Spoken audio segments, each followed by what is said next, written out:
Let's get some more analysis now on the situation in Nagorno-Karabakh with our international affairs editor, Rob Parsons. Rob, we know this is a conflict that's been simmering for a long time since the breakup of the Soviet Union. And we just saw in that report the impact that this latest uptick in fighting is having on the Armenian community. Tell us what's been happening and what it is that Azerbaijan is trying to achieve here. Well, as you point out, this has been going on for some time now. The ceasefire was put in place in 1994, but it's been a ceasefire in name only. However, what we're seeing now is the biggest uptick in fighting since 1994, and it's clear that Azerbaijan's war aims are pretty extensive. You listen to President Ilham Aliyev, he's talking about seizing back Nagorno-Karabakh in its entirety. Now, militarily, that would be a pretty tough task. It's very mountainous terrain.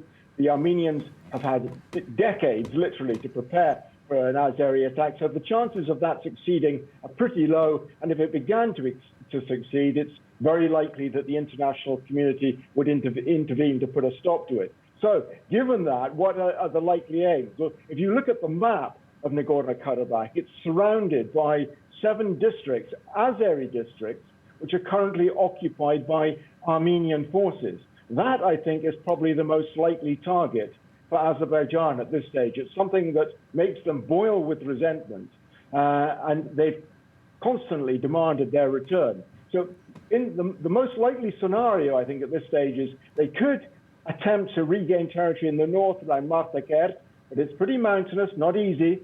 But more likely, I think, in the south, and Jebrail district and Fizuli district. Fizuli, to this day, is still 30% occupied only by Armenia.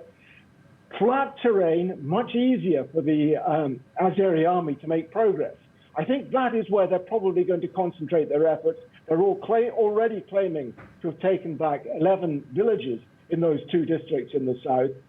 If they can bring this current round of the conflict to an end, having regained much of the territory around Karabakh, I think Aliyev would then present that to the people of Azerbaijan as a big victory.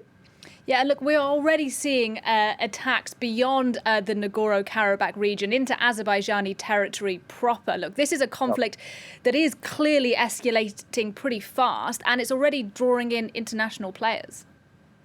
It is. I mean, there is a real danger of this becoming a regional conflict. Bear in mind that Turkey, Iran, and Russia all border this region.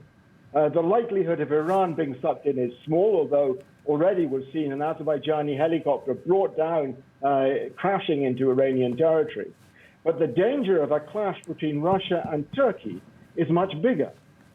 Turkey has become involved in this conflict to a far greater extent than ever before. Remember that the Turks share a language, ethnicity, and religion with the Azeris.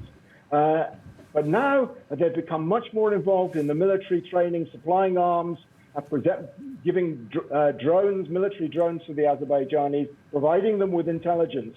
And the rhetoric that we've been getting from President Erdogan in support of Azerbaijan has been much, much tougher than anything we've heard before from Turkey. Russia regards this as its backyard. It will be very, very angry, I would say, and resentful of any attempts by Turkey to muscle in. And presumably Erdogan has done this without giving prior warning to Moscow. So the dangers are that with the sort of explosion of the conflict that we've been seeing already, you referred to the city of Ganja in the west of Azerbaijan being hit by artillery fire by the Armenians, presumably from within Nagorno-Karabakh, although the Azeris will say directly from Armenia. If there is retaliation from the Azeris targeting places inside Armenia, the chances are that this could escalate. So there is a real danger that as this conflict goes on, the external powers, Turkey and Russia, unless they're extremely cautious, could be sucked into this conflict. All right, Rob, thank you very much indeed. Rob Parsons there talking to us about that escalating violence between Armenia and Azerbaijan.